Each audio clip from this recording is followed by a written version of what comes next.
Hello once again. It's been most likely way too long since I've done an update on this. It's probably been months, many months. Because to be honest, not much has changed. Life kind of gets in the way, really boring stuff. And it kind of just got put on the back burner. I got other projects, other stuff. Got into motorcycles, I guess. Just other things.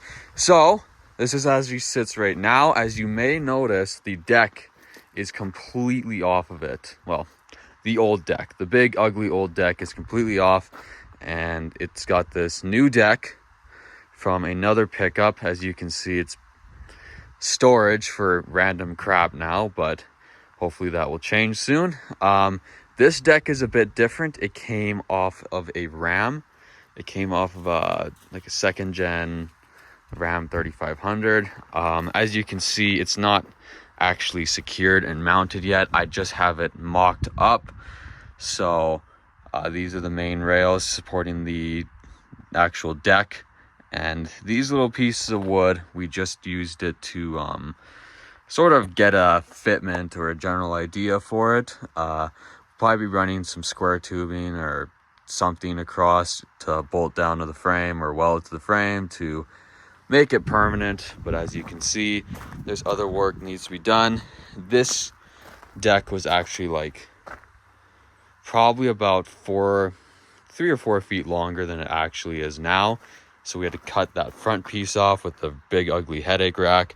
So as you can see, we kind of have this void that we need to put a new plate in, and then this has to get put back down and just welded into place. Will I be doing a whole lot of towing with it?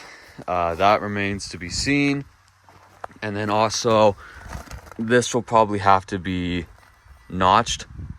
Either this or both pieces, most likely, just to make more room for the duals. We'll see. Because it does have a little bit of fitment, but I worry that it's not enough fitment. And then as you can see as well, the frame has been kind of bobtailed a little bit. So we took off, I'd say, a little bit over a foot off the rear section of the frame, just so it's not so long and that I can actually drive it places, park it places, things that it's still possible with that other piece of the frame. It just makes it a little bit more unwieldy. And then this checker plate on the back, it's probably going to be reshaped, and a new piece will be welded in so it goes lower and covers just the bits of the frame, and then I can install lights properly inside the frame, everything, make it look nice.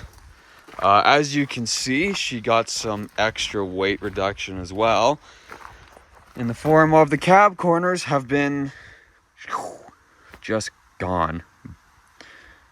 As you can see, you separated it, and this is what we faced. It looked pretty. This one actually, ironically, was the better looking one from the outside.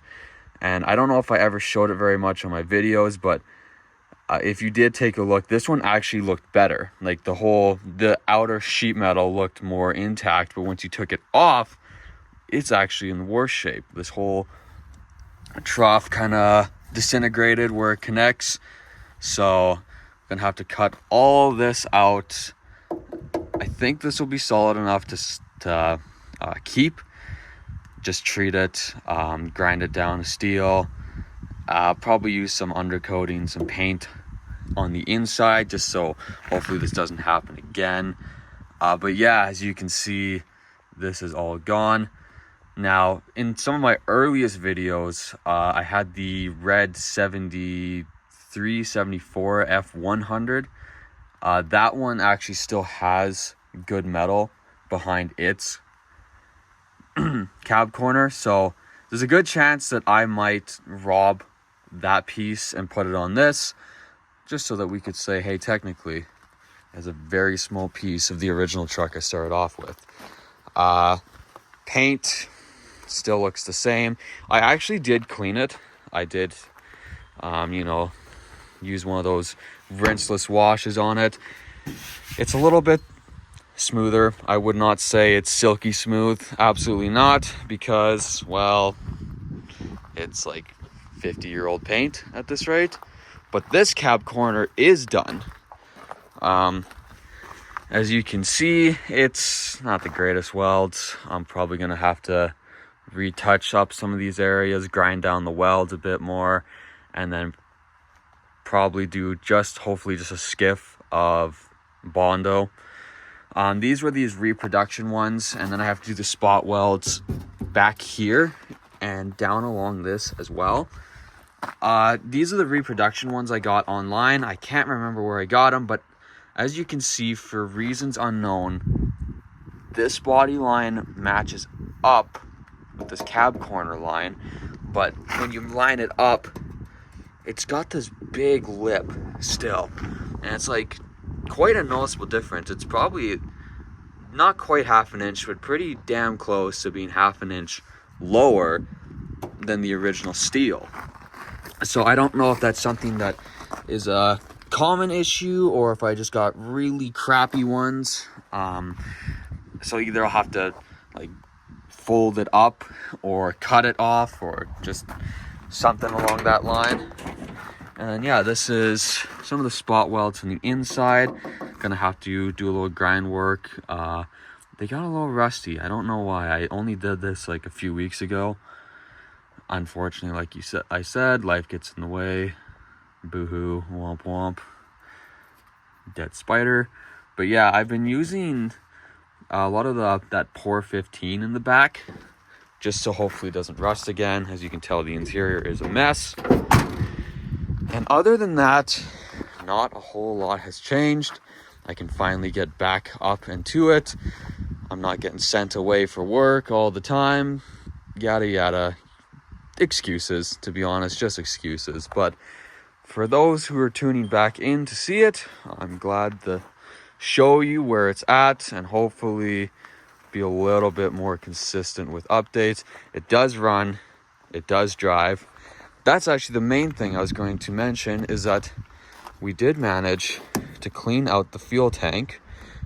There's no point in showing you because you can't look into it because it's dark. This behind the seat tank was actually full of just crud. It was in really bad shape. So I took some of that acid, not that phosphoric, it was some type of acid, I can't remember, and I basically filled up like the tank about a quarter of the way up and just kind of swished it around. You know, one day it would be in one position, one day it'd be in the next, and I just kind of kept turning it around, and then I dumped it all out. It was black, brown, disgusting colors. And then I washed it out with a pressure washer and then filled it up with gas immediately after. And then we did some work on the lines. You probably cannot see, but yeah, we did some work with the lines. There is a new fuel filter in there. And actually, probably have to do a nice little cut, but I will show you it actually running and starting without a jerry can under the hood or anything janky like that. But yeah, it's actually quite exciting to finally have the truck start up on its own. No high-speed maneuvers because your deck's gonna go right off, but yeah, I'd say we're doing pretty good. So this is probably the part that everyone actually cares about. I'm gonna attempt to start it in front of a camera for once, and we're gonna see whether this thing fires right up and I look really cool and like I know what I'm doing, or this will be the one time it doesn't start just like perfectly and then I just look like a jackass. So let's take a look.